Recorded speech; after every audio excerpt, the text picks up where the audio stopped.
Welcome to On My Way to Wealth, the podcast where busy Gen Xers can learn financial tips as they navigate life on their way to wealth. And now, please join your host, Luis Rosa.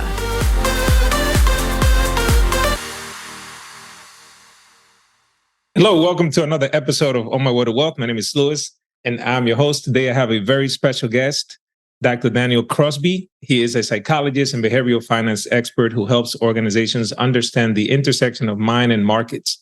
Dr. Crosby's first book, Personal Benchmark, Integrating Behavioral Finance and Investment Management, was a New York Times bestseller.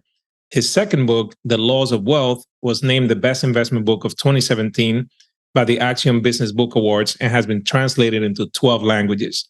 His latest work, The Behavioral Investor, was Axiom's best investment book of 2019, and is a comprehensive look at the neurology, physiology, and psychology of sound financial decision-making. When he's not decoding market psychology, Dr. Crosby is a father of three, a fanatical follower of the St. Louis Cardinals, an explorer of the American South, and also an amateur hot sauce chef. So we're going to definitely talk about that. So welcome, Dr. Crosby. Thank you so much for being here. It is a pleasure and an honor. I know one of the books that was not mentioned was You're Not That Great, which we're definitely going to get into. I was fascinated by this read. So thank you so much for being here. No, it's my pleasure. And that's my first book. The ones you mentioned were like my first big publisher books, but you went deep in the crate to get the first book. I certainly did. You know, I figured you're probably asked about the other books a lot more because of the kind of work that you do now, right? So I wanted to go a little deeper. Yeah, I'm sure it'll be fun. So tell me, I'd love to know a bit about your background, your upbringing, and then your career trajectory, how you ended up becoming this psychologist and behavioral finance expert. Yeah, so I'll start. You let me know if you got specific questions. You know, usually I'm the one asking people about their upbringing and their parents and how they messed them up. Yeah. No, so Daniel Crosby grew up in Alabama, the son of a financial advisor. So when I went to college, I thought I was going to be a financial advisor like my pops. And after that first year of college, two big things happened. First thing is I served a mission for my church in the Philippines. So I lived in Southeast Asia for 2 years, learned to speak Filipino, not an experience every 19-year-old kid from Alabama gets. Wow. And so, yeah, so just really developed a love of culture and people and service. And then during that time, I had someone very close to me struggle with an eating disorder. So I get back from my mission, and this loved one of mine is struggling pretty mightily with an eating disorder. And so in the process, like sort of in this service-minded, this mind and heart of love and service, I've got this friend of mine who's struggling, and I sort of became the liaison between her and her family when she was in inpatient treatment, where I was attending college. And so the process of helping her and her family navigate, that treatment and watching her get better and be the healthy, happy person that she is today was really pretty magical. And that's where I fell in love with psychology. So I decided, at the age of 21 or whatever, that I wanted to devote my life to psychology.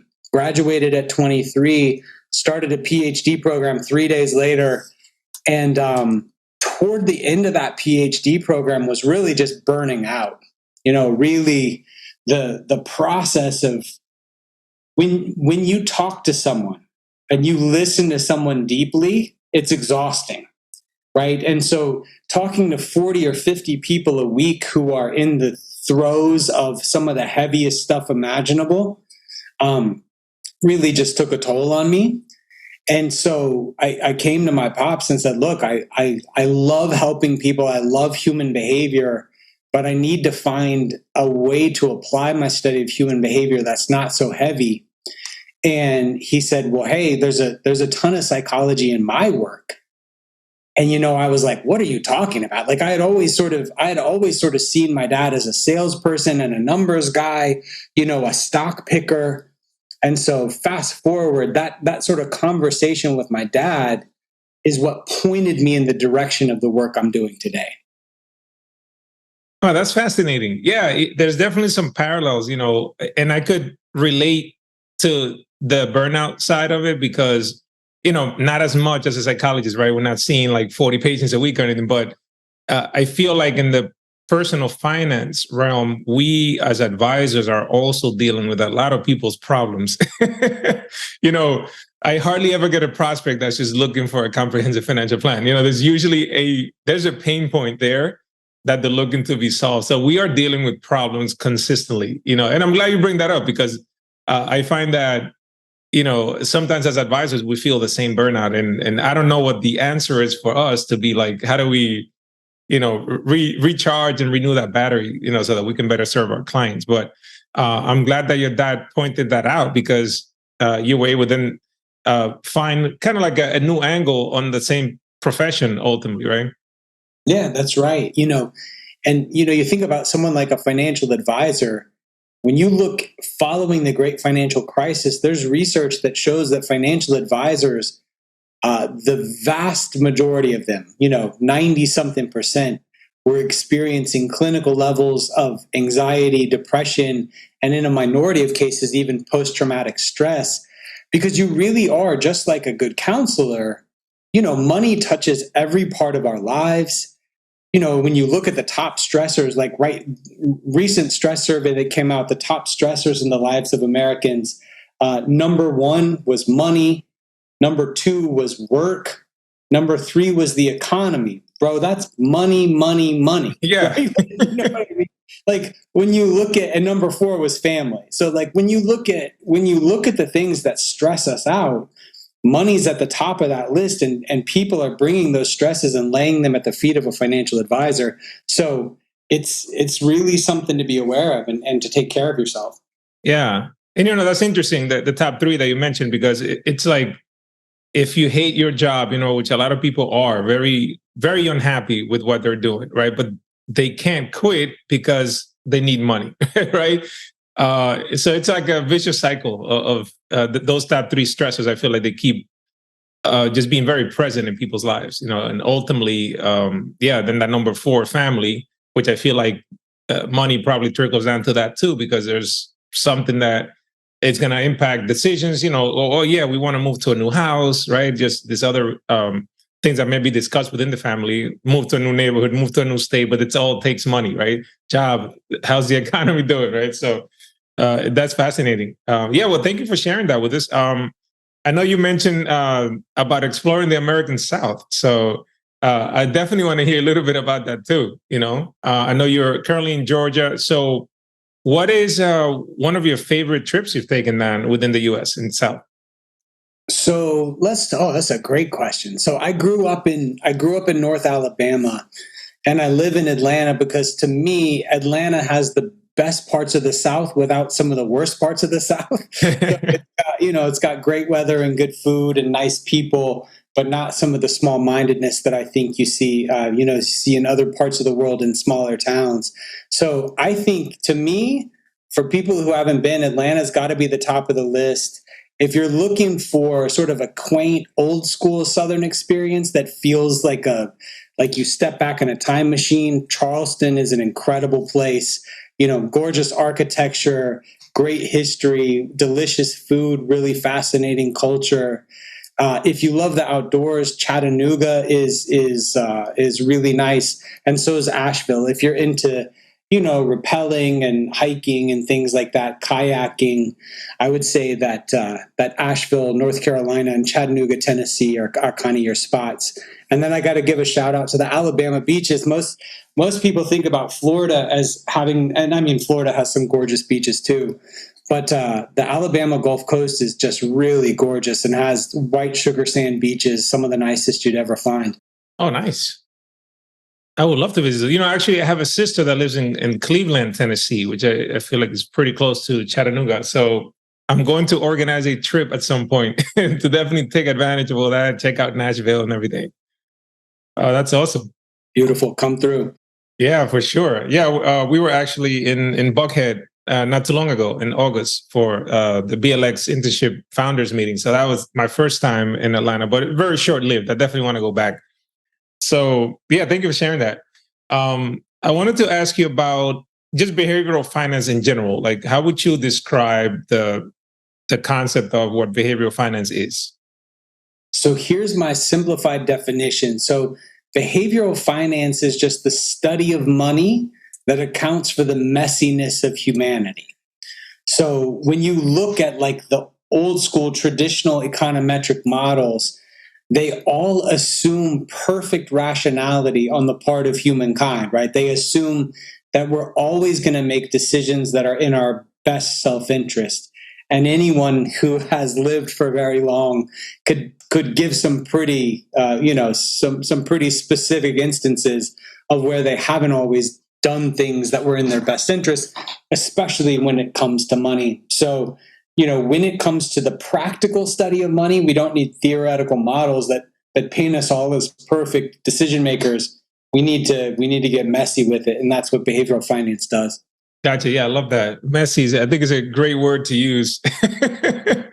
And based on what you're saying, it makes me think of human beings not always making decisions based on like using reason, right? Like I feel like emotion is a huge component. I heard someone say recently that a lot of people don't make financial decisions solely based on the money because there's always an emotional aspect to it, right? Whether it's like buying your first home or something like that, there's always some sort of emotional attachment to it, which I think probably leads to some irrational decisions as well, right? So that you're gonna get more than you ask for with this talk about money and emotion, because this is my thing. So when we can look at the brains of people who have had the emotional processing centers of their brains damaged, like effectively people who don't feel emotion, right?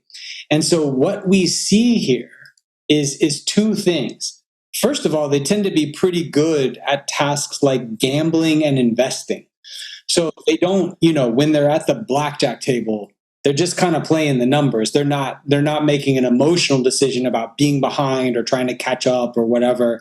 They're just kind of playing the numbers. But what we also see is that they have a trouble making almost every other kind of decision. So, you ask them, do you want chocolate, vanilla, strawberry ice cream? Paralyzed, right? Like gray suit, blue suit, paralyzed. Because almost every decision that we make has some sort of emotional substrate to it. Almost every single decision we make is at its core emotional. And, in my book, The Behavioral Investor, actually found research that looked at fMRI, so like brain scan studies of people. They hook someone up to a brain scan, and then they give them different stimuli on all like the good stuff, right? Sex, death, politics, religion, like all the spicy stuff that gets people kind of excited. And what they found is that money had more excitatory power than any of those things, more than sex, more than death, religion, politics. Money gets our brains going and it makes us emotional. So, yeah, first of all, basically every decision is emotional. And our personal financial decisions are perhaps the most emotional of all. So it's not about, it's not about taking emotion out of that process entirely. It's sometimes about just a greater awareness of emotion, managing emotion, or using emotion smartly, using it to our advantage. I like that a lot. Yeah. So it's not really about taking the emotion out. I like that. Yeah. Because maybe that's not the right path either. We are humans and we should embrace those emotions, but just do it smarter, right?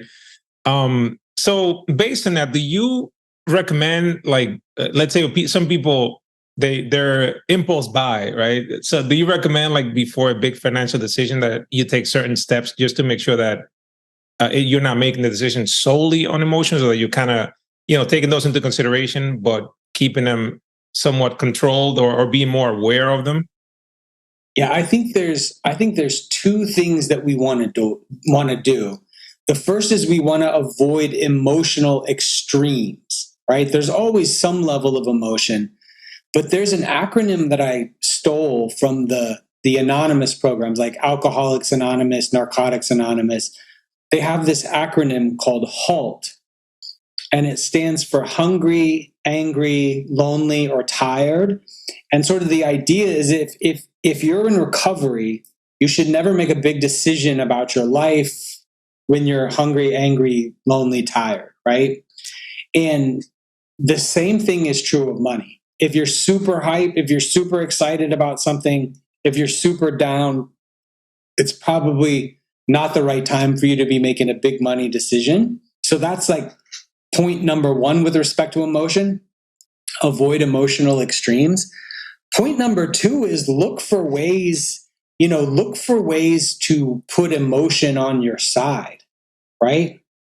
I had a boss, my first job after my PhD, I guess I'm going to let people know who this is now, I guess. My first job after I got my PhD, my boss, when I was quitting, I worked there for a year or two, year and a half, 2 years, and I was quitting to go on my own, right? And my boss said, as I was quitting, he said, "You're never going to make any money. And like, I guess you've given up on living the good, like financially, the good life." And wow.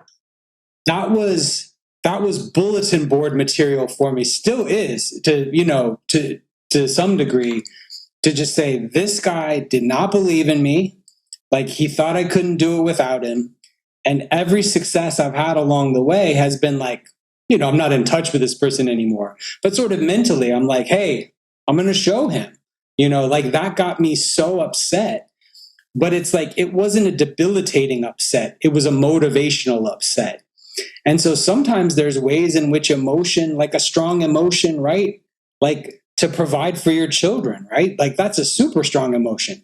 Put that picture of your kids on your computer, and every day when you log into your job that you're just kind of slugging it out at while you build that side hustle, use that picture of your kids to motivate you to grind for another day until you can get to where you want to be. So avoid extreme emotion when making like big financial decisions, but then find ways to put emotion on your side and have it light a fire. Yeah, I love that concept. I think I didn't realize it, but I've been using some of that with, I use vision boards, my wife and I. So, and it could be anything. Like if we want to live in a certain place, there was a time when I dreamed of living in California, which now I am in LA. We would have photos, like print out a photo of the beach, put it on the vision board, whatever, and it's not all materialistic things either. It could be anything. It could be a weight loss goal, whatever it is. I mean, I've even printed out a photo of someone that has a body similar to what I would like mine to look like. I should probably paste my head onto it,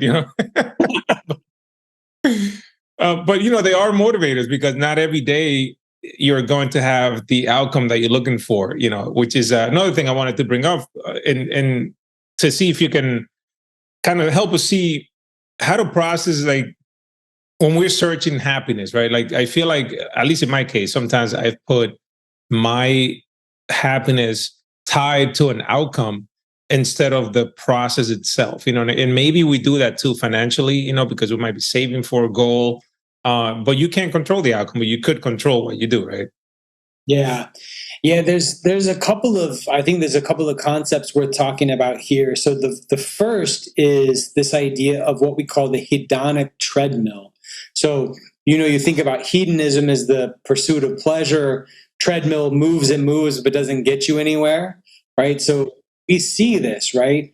That people will set a goal, like a financial goal, they'll achieve it, but then when they get there, it doesn't sort of scratch the itch in the way that they thought, because a lot of times our ambitions and our goals are this moving target, right? Are this moving target where we're always chasing and believing that that next dollar amount or that car, or that house, or that move to California is going to be the thing that makes us happy.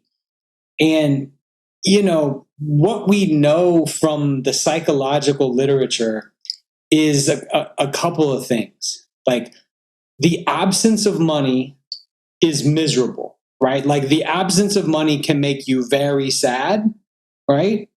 But having money won't in and of itself make you happy. It's a piece, right? Like, all else equal, would rather have more than less. right? And the Right. research backs that up. But there's these 5 facets. Like, quick digression here, there's this 5-factor model for what makes a life whole, what makes us happy and kind of whole. It's called the PERMA model. So the P is for positive experiences. This is fun, like go to Disney, eat ice cream, go to the beach. This is a very California list, right? So I know. You could do them all here. right? So positive experiences, right? Like just doing fun stuff, right? Whatever that looks like for you. Money can help with that, like quite a bit, right? Engagement is deep, meaningful work, right? Deep, meaningful work that you enjoy. R is for relationships, surrounding yourself with people who you love and who love you and you love in return. M is for meaning, working for something bigger than yourself. God, spirit, yoga, charity, community, like whatever that looks like for you, working for something bigger than yourself or money. And then the last one is advancement. So like being better today than you were yesterday, always growing, striving. You think about that list, you could make a case for money being sort of involved with some of them, but a lot of them it's not that involved, right? Like it takes money to have some of these experiences, but like meaningful work, deep relationships, working for something bigger than yourself, like that's all stuff that money can't buy. So use money for what it's good for, but don't pin all your hopes and dreams on this idea that when I get X, I'm going to be happy, because that tends to be pretty slippery. Yeah, that's so true. I've experienced, I was actually thinking about that in preparing for this, thinking about like when I bought my last car, like not that I thought the car would bring me happiness, right? But I was very happy to get the car, right? But it fades, at the beginning, you're like careful where you park and you're like looking back after you park, make sure everything looks good, right? But it just fades after a while. It's just a tool to commute or whatever it is, you don't think about it anymore. So I was thinking about it because I'm like, you set yourself up for failure if you consistently put your happiness based on an outcome that you can't control. But I really love that PERMA. I'm going to look further into that because it sounds very well balanced. And I love the fact that you say several of those you can do without money, which is it's priceless, right? Yeah, when you look at the car thing, cars and houses tend to be some of the worst ways that we can buy money. And like you actually said it beautifully. Like when I bought this house, like this is a big house, beautiful neighborhood. Like I went and checked this house out on my own and then had my family come visit it later and before we bought it. But I called my wife and I'm like, you're going to freak out. Like this house is incredible. Like, I'm like, it's got a pond in the back and it's got trees and it's so pretty and it's so nice. Now it's just where I throw my dirty socks, right? I mean, it's like, that car or that house very quickly just becomes a tool or sort of the backdrop against which you live your life. We see that some of the most gratifying experiences you can buy with money are things like travel, because travel is novel, right? Like I've never been to Greece. Like if I go to Greece tomorrow, I'm going to eat food I've never had. I'm going to hear a language I've never heard. I'm going to see sights I've never heard. All of its novelty, it sticks with you. A fancy car, a big house is the opposite. You become acclimated to it very fast, and it sort of becomes the backdrop of your life. Yeah. And when you were saying that, it made me think about the retirement goal. I find that I think that this has been changing with the new generations, but I find that a lot of people back in the day kind of worked a long time with that goal in mind of, eventually I can retire, kick back, right? Maybe play golf, whatever their goal was, but I feel that gets old too. After a while, like playing golf isn't as exciting as you thought it would be, because a lot of people tie their meaning right to what they did for a living. So I see that there's a lot more focus now on those experiences, which is some people might give like millennials a bad reputation, like, they just care about, travel and their avocado toast and lattes, right? but I feel like they're looking for something beyond just putting everything off until a date in the future. If you go back to that PERMA model, this is why I use it so much, and you think about the old school idea of retirement, right? it was super over indexed on that P. Golfing is fun. Putting your toes in the sand and sipping a drink by the beach, that's fun. But we still need work. We still need relationships. We still need spirituality. We still need growth. We still need struggle. None of those things happen on a golf course or on a beach, right? Yeah. And so our traditional idea of retirement has been very one-dimensional. And we're finding that, Viktor Frankl, the Holocaust survivor, the Austrian psychiatrist, he has this saying, ever more, I'm going to see if I can get it right, but, basically people have the means to live, but no meaning to live for. There's a lot of wealthy retirees who have not set up their lives so that all of these 5 facets of their lives will be enriched. They've got enough money, right? Like they've hit that number, but they don't always have the social and other supports that they need to be truly whole. Yeah. I think that financial advisors need more behavioral training, behavioral finance training, because it kind of falls in our lap as part of our job description, unfortunately and fortunately, but we're not trained properly either, right? To be therapists and marriage counselors. I mean, that just sounds like job security to me. I say yes. Yeah, right? you could be the one providing said training. I love that. So I wanted to talk about, your first book. Right? So You're Not That Great. Very catchy title. I'm sure it's very intentional, because I love how in the tie section it says a motivational book, right? And one would think initially from the title, like it's an oxymoron, right? How could it be if you're telling me I'm not that great, that you're trying to motivate me, right? So can you tell me about just the origin of the idea behind the book initially, and what made you decide the title?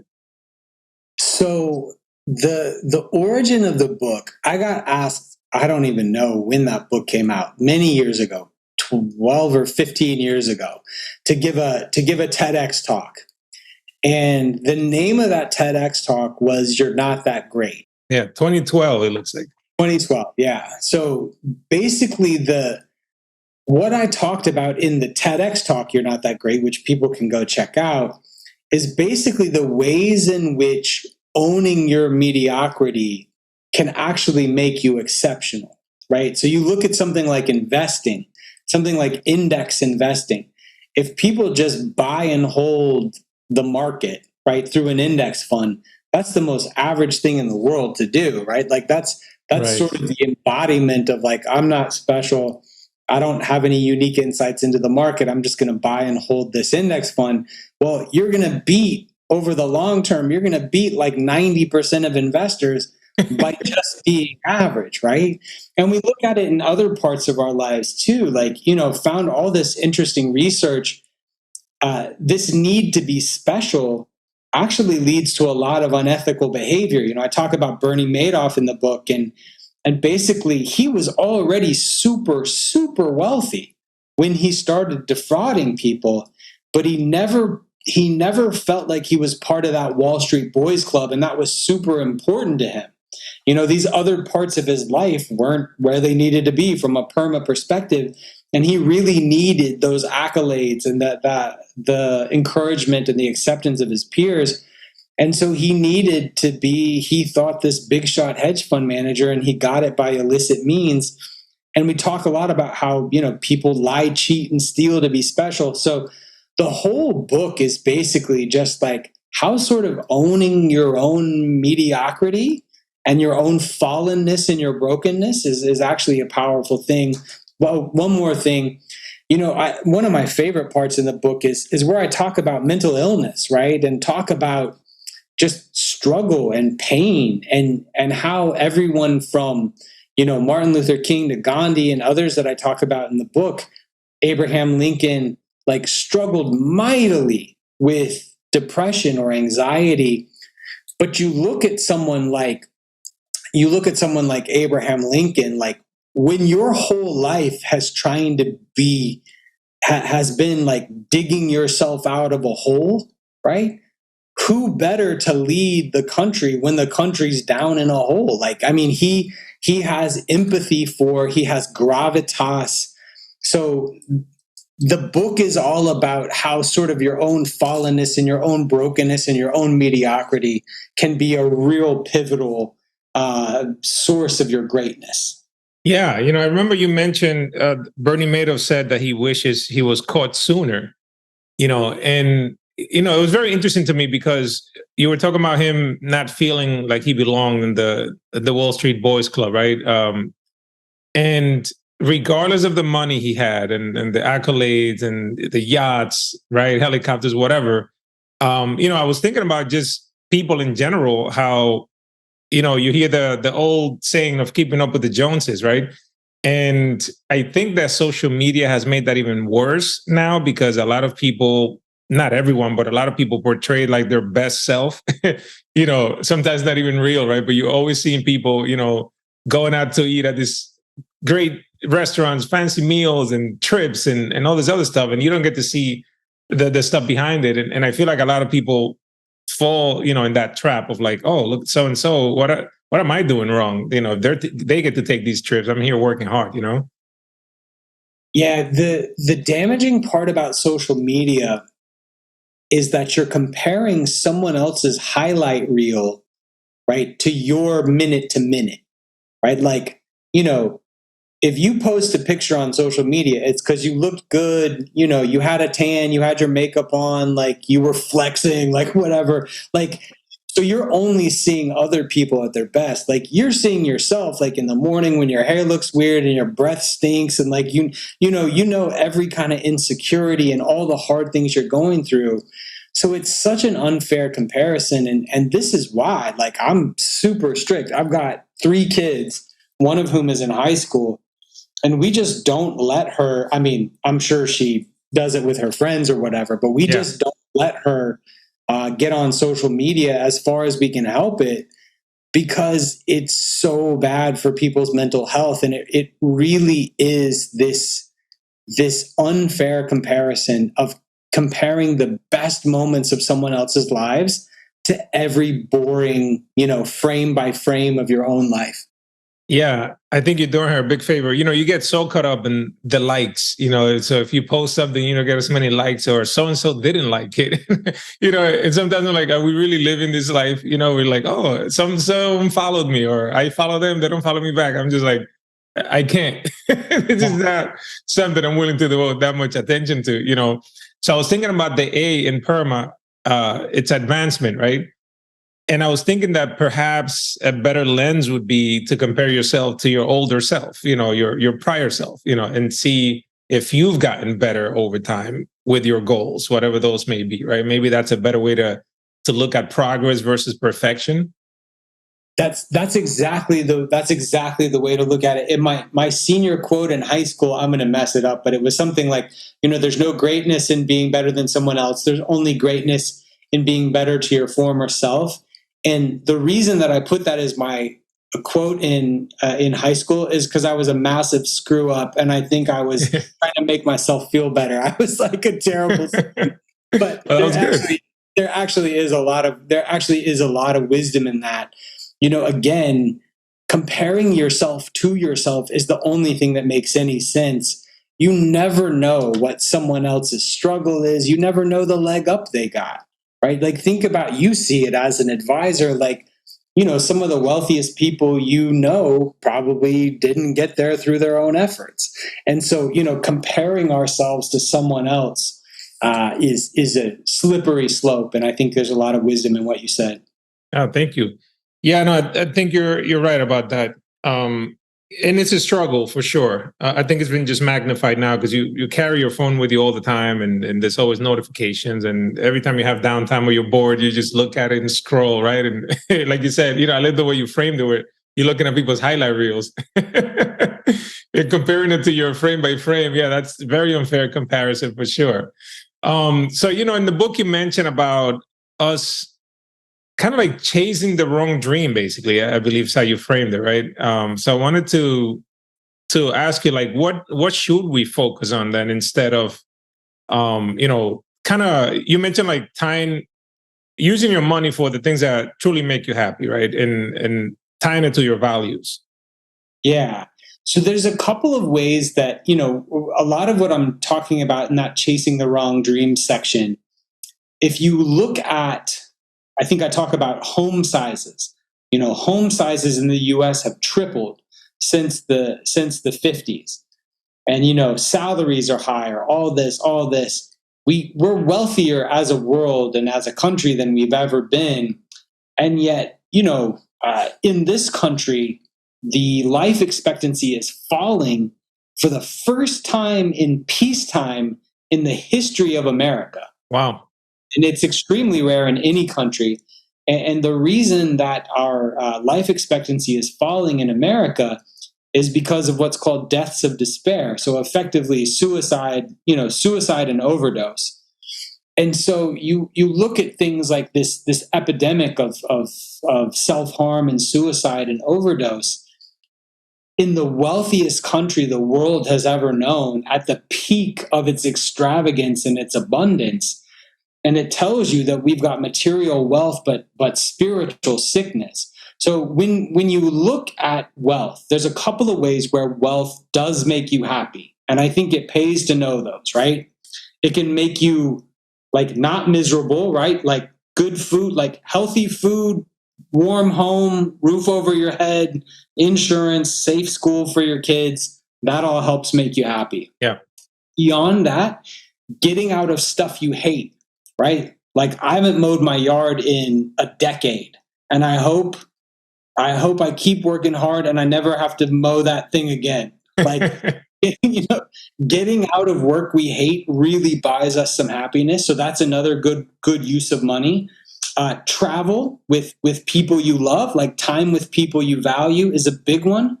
And then the last one is give it away, right? Give it away. We find that being charitable actually does a lot to boost happiness. But outside of those things, money doesn't help much. And most of when most of us set our sights on money, we do it because we want to buy a Lambo or a Rolex or whatever sort of this high consumption, vision of success is on the vision board, right? And it just doesn't move the needle much, right? It doesn't move the needle much. And once you've done those things, right? Once you've secured, healthy food, safe house, charitable, get out of your most hated activities, at that point, it's on you, right? To find work or a hobby you love, to cultivate relationships of trust, to get a little bit better every day, to keep challenge yourself and keep pushing yourself. None of those things are as easy as buying a Rolex, but they're a lot more rewarding. Yeah, for sure. That reminds me of, there was a CEO, I forget his name now. I actually saw him speak, that he basically raised all his salaries for all his employees to a certain level. I forgot what it was. It might have been 70,000. 35, yeah. Yeah, but it was interesting, just the concept behind it, where you reached a certain level, like you were mentioning, where you have that security, you're able to spend time with loved ones and have just some basic things like a roof over your head, good food, and so on. Or beyond that, at some point, it's not like the Lamborghini is going to bring you the happiness, right? Or the big mansion. You think it will. So how does, you also mentioned, I don't want to give the book away, obviously, I want people to go buy it. But one more thing about the book, you have mentioned that our brain is designed for survival and not exceptionality, right? So I would love for you to tell me a little bit more about that, and then tell us, how can we, if at all, overcome that? Because I know that some people want to be beyond survival, right? They want to thrive. They want to do certain things beyond just the basics of life, right? Yeah. So the idea here is that your brain is like the iPhone 1 of brains, right? Like your brain hasn't had an upgrade in 200,000 years. So we've got the same brain that, our ancient ancestors had, and their lives look very different than ours. And this brain, when you think about, we're going to get real evolutionary psychology here. When you think about an organism, love it. It's the measure of its creation is to live long enough to pass on its genes, right? You basically want to live and you want to procreate. That's what an organism wants to do, and that's what our brain wants us to do. It basically wants you to not die, right? And so when we know this about our brains, we see that we are 2.5 times as upset about a loss as we are happy about a comparably sized gain, right? So why is that? Because if you have a bad day, if you have one really bad day, you're dead, right? Like if you have one really bad day, that's like lights out, life is over, and your body doesn't want that. But if you have a good day, it's kind of no big deal, right? Like that doesn't, maybe it marginally helps you live and pass on your genes, but basically what your body and your brain are trying to do is to keep you pumping and keep you upright. So we are wired to be risk averse. And so many of the richest parts of life require risk, right? Like starting a business, falling in love, asking the pretty girl to marry you, like all of these things require risk. Going back to school, having a kid, starting a business, starting a restaurant, all of these things are super, super risky. And they're the sources of our greatest joy. But a lot of times, because our brains are wired to avoid pain more than they are wired to seek greatness, this is how you get someone who is a cubicle zombie at 35 years old, who's like doing the safe thing, walking the path their parents wanted them to walk, like logging in, dead inside, dead behind the eyes, nothing they ever wanted coming true. It's because they've given over their lives to that safety. And, we all do this to a greater or lesser extent. And I got 3 kids, I got bills to pay, like I get it. But knowing this about ourselves is a powerful first step to going, look, 80 years is not that long. Like, and you're not guaranteed 80 years, right? So knowing this mismatch in your brain, that your brain wants to keep you alive more than it wants you to be happy, is, I think, the first step to doing differently. Wow. That's deep, man. Yeah, that's heavy, right? That's heavy. And it explains a lot too, because I've noticed for myself, like I can have a great day, great conversations, great meetings with clients, whatever it might be. And then just like one little thing, one bad email, whatever, can ruin like the whole thing. And you're so right. Like I would pay so much more focus to the bad thing than I did to the great things that happen. And I definitely struggle with like overriding my brain. Yeah. I mean, you see this in marriages. You see it all over the place. When I gave this "You're Not That Great" talk, the thing, viral is too strong a word, but like in the first weekend, it had gotten tens of thousands of views in like the first 2 or 3 days, right? Which was, for me, 13 years ago, pretty good, right? And it was like, 100 likes, 200 likes, I forget the number, whatever. When that first thumbs down came in on YouTube, I was gutted, right? 200 likes, 1 dislike, and the 1 dislike hurts more than the 200 likes feel good, right? And you look at marriages, right? They've actually really gotten this down to a science. This is news you and your listeners can use. If a marriage doesn't have at least 5 positive interactions for each 1 negative interaction, you're doomed, right? Like if you don't have 5 plus, like, kisses in the kitchen for every, fighting over the checkbook, you're toast. If you are 1-to-1, right? If you have 1 fight with your spouse for 1 tender moment, your marriage sucks, right? Like it will be perceived as being horrific because the bad stuff is so much heavier than the good stuff. Yeah, that's great to know. And it kind of makes me think that our biology is somewhat like that to some degree, because I find that it's so much easier to like have a cheat meal, right? And the negative impact that can have if it gets out of control, because maybe it turns into a cheat weekend or whatever. It's like so much hard. Like I went to for like Christmas and all that, I went back home and I spent about 2 months there. My wife and I drove across country. We stayed with her parents. And I undid such great progress that I've done like all year, working out and being diligent, because I was like in holiday mode, right? And I was like, oh yeah, the pies, whatever, the drinks. And it's like, wow, it takes so much more effort to maintain like a healthy, fit physique than it is to just, you can throw that all away. You can gain 8 pounds in like a weekend, if you, so it's crazy, so can't lose 8 pounds in a weekend, but you can sure gain it. Yeah, right. I mean, it's a great analogy. Your brain is again wired for this lowest common denominator. Like our taste buds are wired for fat and sugar, right? Which used to be exceedingly hard to find, right? So back, 100,000 years ago, it was hard to get your hands on fat and sweet. And so when you got it, there was this big dopamine hit. There's this big reward. Well, now you can have it around the clock and it's cheap as can be, right? Like, I mean, you can go get a candy bar for $1.50, right? You could eat candy bars till you were dead for, less than $1,000, right?